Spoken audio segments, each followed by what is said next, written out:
నమస్కారం. టీవీ7 న్యూస్ కి స్వాగతం. ముందుగా ముఖ్యాంశాలు.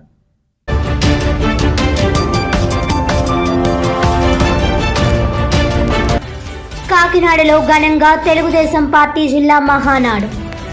పార్టీలో కార్యకర్తలకు తగిన గుర్తింపు ఇవ్వాలని గళమెత్తిన పార్టీ నాయకులు. కూటమి ప్రభుత్వంలో ప్రజలకు సంక్షేమ అభివృద్ధి పాలన జరుగుతోందన్న జిల్లా ఇన్ఛార్జి మంత్రి పొంగూరు నారాయణ.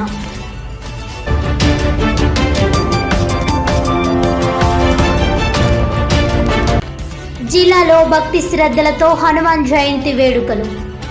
పలు దేవాలయాల్లో హనుమాన్ చాలీసా పారాయణం, ప్రత్యేక పూజలు నిర్వహించిన భక్తులు.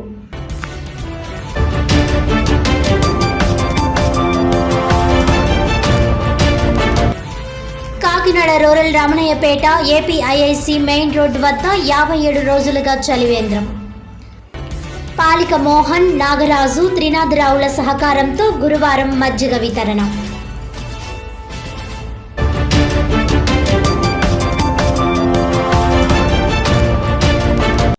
డీటెయిల్స్ చూస్తే, తెలుగుదేశం పార్టీ కాకినాడ జిల్లా మహానాడు కాకినాడ కుళాయి చెరువు పార్క్ వద్ద గల ఫ్యాబిన్ కన్వెన్షన్ హాల్లో జిల్లా అధ్యక్షుడు జ్యోతుల నవీన్ కుమార్ అధ్యక్షతన ఘనంగా జరిగింది.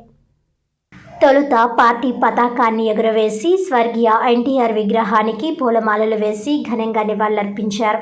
అనంతరం జరిగిన సభలో జగ్గంపేట ఎమ్మెల్యే తిరుమల తిరుపతి దేవస్థానం మెంబర్ జ్యోతుల నెహ్రూ మాట్లాడుతూ, కూటమి ప్రభుత్వంలో భాగస్వాములుగా ఉన్న జనసేన పార్టీ కార్యకర్తలకే పదవులు అధికంగా ఇవ్వడం వలన తెలుగుదేశం పార్టీ కోసం కష్టపడి పనిచేసిన కార్యకర్తలకు సరైన గుర్తింపు ఉండడం లేదని ఆరోపించారు. తెలుగుదేశం పార్టీ కార్యకర్తలను గుర్తించకపోతే పార్టీ ఇబ్బందులు పడుతుందని, కూటమిలో ఉన్న అన్ని పార్టీలకు సమానంగా పదవులు ఇవ్వాలని సూచించారు. జిల్లా ఇన్ఛార్జి మంత్రి, రాష్ట్ర మున్సిపల్ శాఖ మంత్రి నారాయణ మాట్లాడుతూ, గత వైసీపీ ప్రభుత్వంలో దుర్మార్గ పాలన చూశామని, అధికారంలోకి వచ్చిన కూటమి ప్రభుత్వం ప్రజల కోసం సంక్షేమ అభివృద్ధి పాలన సాగిస్తుందన్నారు. రాబోయే రోజుల్లో మరిన్ని సంక్షేమ పథకాలు అమలు చేయడం జరుగుతుందని తెలిపారు. కడపలో 3 రోజుల పాటు జరిగే మహానాడు విజయవంతం చేయాలని పిలుపునిచ్చారు. రాజ్యసభ సభ్యుడు సానా సతీష్ మాట్లాడుతూ, 265 రోజులు రాష్ట్ర మంత్రి లోకేష్ పాదయాత్ర చేసి ప్రజల కష్టాలు తెలుసుకున్నారని, కాకినాడ జిల్లా సమస్యలను ఆయన దృష్టికి తీసుకువెళ్తామని తెలిపారు.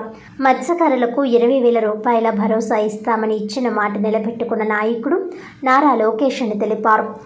SEZలో పరిశ్రమలు ఏర్పాటు చేసి యువతకు ఉద్యోగాలు కల్పిస్తామని అన్నారు.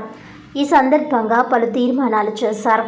ఈ సమావేశంలో ఎమ్మెల్సీ పేరా భక్తుల రాజశేఖరం, ఎమ్మెల్యేలు వనమడి కొండబాబు, నిమ్మకాయల చినరాజప్ప, వరుపుల సత్యప్రభ, మాజీ మంత్రి చిక్కాల రామచంద్రరావు, మాజీ ఎమ్మెల్యేలు SVSN వర్మ, పిల్లి అనంతలక్ష్మి, టీడీపీ నాయకులు పిల్లి సత్యనారాయణమూర్తి, కటకంశెట్టి బాబీ, టీడీపీ అధికార ప్రతినిధి సరిపిల్ల రాజేష్, VY దాసు, గున్నం చంద్రమౌళి, అధిక సంఖ్యలో కార్యకర్తలు తదితరులు పాల్గొన్నారు.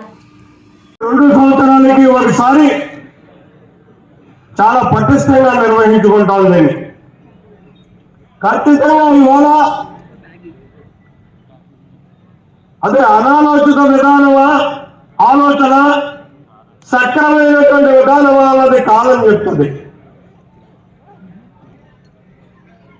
గత రాష్ట్రాన్ని పరిపాలించినటువంటి ఒక అనాలోచితమైనటువంటి వ్యక్తి పార్లమెంటుని జిల్లాలుగా పెట్టాడు.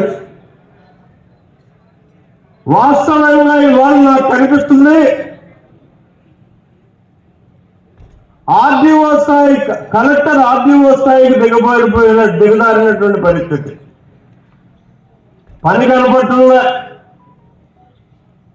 పని చేయడానికి అవకాశం లేదు. అయితే మనం రాజకీయంగా బలిష్టంగా ఉండాలనుకున్నా, రాష్ట్రం మన ప్రాంతాన్ని అభివృద్ధి చేయాలనుకున్నా పార్లమెంటు ఎల్లను కాదు జిల్లాలు చేయాల్సిందే. ఆయా ప్రాంతాల యొక్క సామాజిక పరిస్థితులు ప్రామాణికంగా తీసుకోవాలి. ఆయా ప్రాంతాల యొక్క జన సాంద్రతను ప్రామాణికంగా తీసుకోవాలి. ఆయా ప్రాంతాల యొక్క సంస్కృతిని ప్రామాణికంగా తీసుకోవాలి.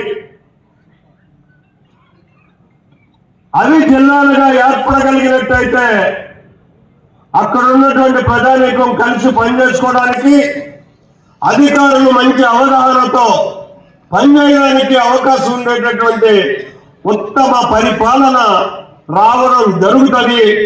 అది ఈనాడు రాజకీయంగా మనం తీర్మానం చేసుకోవాల్సినటువంటి అవసరం ఉంది అని చెప్పి నా వ్యక్తిగత అభిప్రాయం.